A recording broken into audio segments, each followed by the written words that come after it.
রোজকারের মতো আবারও আজকে হাজির হয়েছি একটা নতুন রেসিপির সাথে। নমস্কার বন্ধুরা, আমি মৌ। আমার এই ছোট্ট চ্যানেলে সকলকে স্বাগত, অনেক অনেক ভালোবাসা। আজকে আমি ঢ্যাঁড়স সর্ষে করে দেখাবো, সাথে থাকুন, ফুল ভিডিও ওয়াচ করুন। ঢ্যাঁড়স সর্ষে করার জন্য আমি এখানে ঢ্যাঁড়স ধুয়ে কেটে নিয়েছি। ঢ্যাঁড়সটা অবশ্যই আগে ধুয়ে রাখতে হবে, না হলে কাটার পরে ধুলে কিন্তু একটা হ্যাড়হাড়ানি টাইপের হয়, তো অসুবিধা হয়। আমি এখানে পেঁয়াজ কেটে নিয়েছি আর এখানে মশলা পেস্ট করে রেখেছি। এখানে আছে রসুন, কাঁচা লঙ্কা আর কালো সর্ষে পেস্ট করে রেখেছি শিলপাটায়। চলুন দেখে নেওয়া যাক আমি কিভাবে তৈরি করি। ঢ্যাঁড়স সর্ষে বানানোর জন্য আমি গ্যাস জেলে কড়া বসিয়ে দিয়েছি আর সর্ষের তেল দিয়ে আমি করব, তাই সর্ষের তেল দিয়ে দিচ্ছি পরিমাণ মতো। তেলটা আমি কড়ার চারিপাশে চাড়িয়ে নিয়েছি। এবার আমি কেটে রাখা পেঁয়াজগুলো দিয়ে দেব। আপনারা এটা পেঁয়াজ না দিয়েও করতে পারেন নিরামিষ হিসাবে। আমি এখানে পেঁয়াজ ব্যবহার করলাম।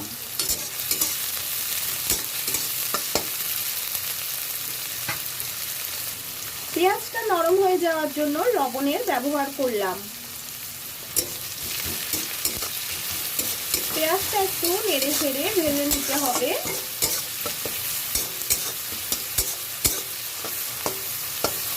ঢ্যাঁড়সটা আমি পেঁয়াজের মধ্যে দিয়ে দিচ্ছি। ঢ্যাঁড়স বা ভেন্ডি আমরা যে যাই নামে ডেকে থাকি না কেন, জিনিসটা একই।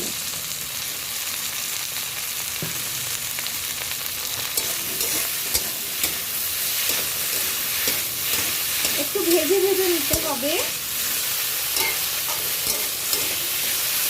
ঢ্যাঁড়সটা একটু ভাজা ভাজা হলে তারপর আমি মশলা অ্যাড করব।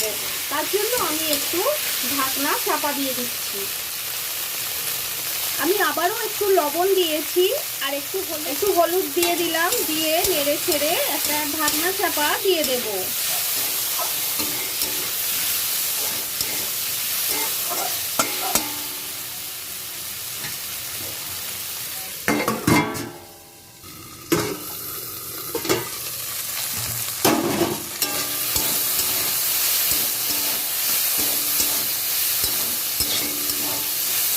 রেসিপিটা কিন্তু গরম ভাতের সাথে দুর্দান্ত লাগে।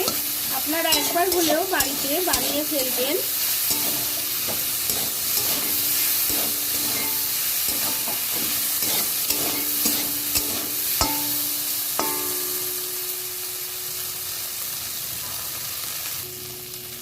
দেখুন আমার পেঁয়াজ আর ঢ্যাঁড়সটা ভালো করেই ভাজা হয়ে গেছে।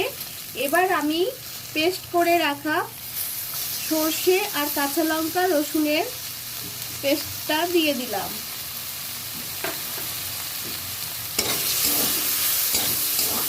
এবার একটু ভালো করে নেড়ে ফেড়ে কষিয়ে নিতে হবে।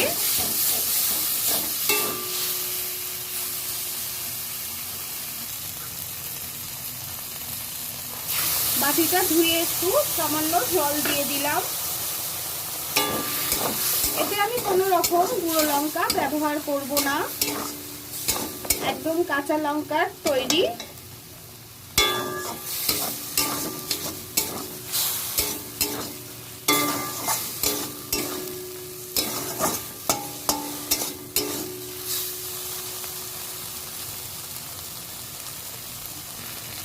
আমার খুব ভালো করে কষানো হয়ে গেছে, কারণ সর্ষে বেশি কষানো যায় না, তাহলে ফুটফুটে একটা ভাপ আসে।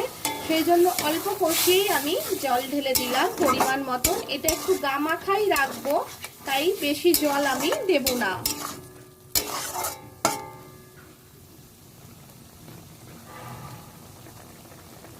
আমি একটা ঢাকা চাপা দিয়ে দিলাম কিছুক্ষণের জন্য। আমার ঢ্যাঁড়স সর্ষেটা রেডি হয়ে গেছে।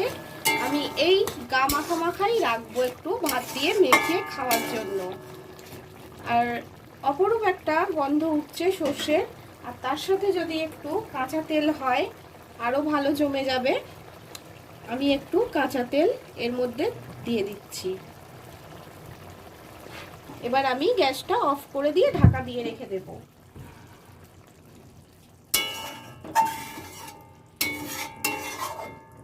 খুব সুন্দর একটা গন্ধ উঠেছে সর্ষে আর কাঁচা তেলের।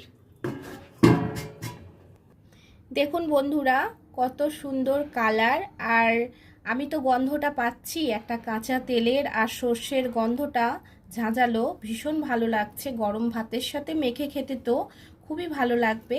আজকের ভিডিওটা কেমন লাগলো অবশ্যই লাইক কমেন্ট করে চ্যানেলটা সাবস্ক্রাইব করে পাশে থেকে যাবেন। আর কমেন্ট তো দেখুন বন্ধুরা ঢেঁড়স সর্ষেটা কত সুন্দর দেখতে লাগছে, আর সত্যিকারের বলছি গন্ধ খুব সুন্দর আসছে, একটা ঝাঁঝালো কাঁচা তেলের আর সর্ষের গন্ধটা মিলেমিশে খুব সুন্দর একটা ঝাঁঝালো গন্ধ। আজকের ভিডিওটা কেমন হয়েছে অবশ্যই কমেন্ট বক্সে কমেন্ট রেখে যাবেন। খুব বেশি ভালো লেগে থাকলে একটু শেয়ার করে দেবেন, আর চ্যানেলটা সাবস্ক্রাইব করে পাশে থেকে যাবেন সব সময়ের মতো। এখানেই ভিডিওটা আজকে শেষ করছি। সবাই ভালো থাকবেন, সুস্থ থাকবেন, আমার পাশে থাকবেন। আর যারা এতক্ষণ আমার সাথে যুক্ত ছিলেন সেই বন্ধুদের অসংখ্য অসংখ্য ধন্যবাদ, অনেক অনেক ভালোবাসা। সবাইকে টাটা জানিয়ে আজকের ভিডিওটা এখানেই শেষ করলাম।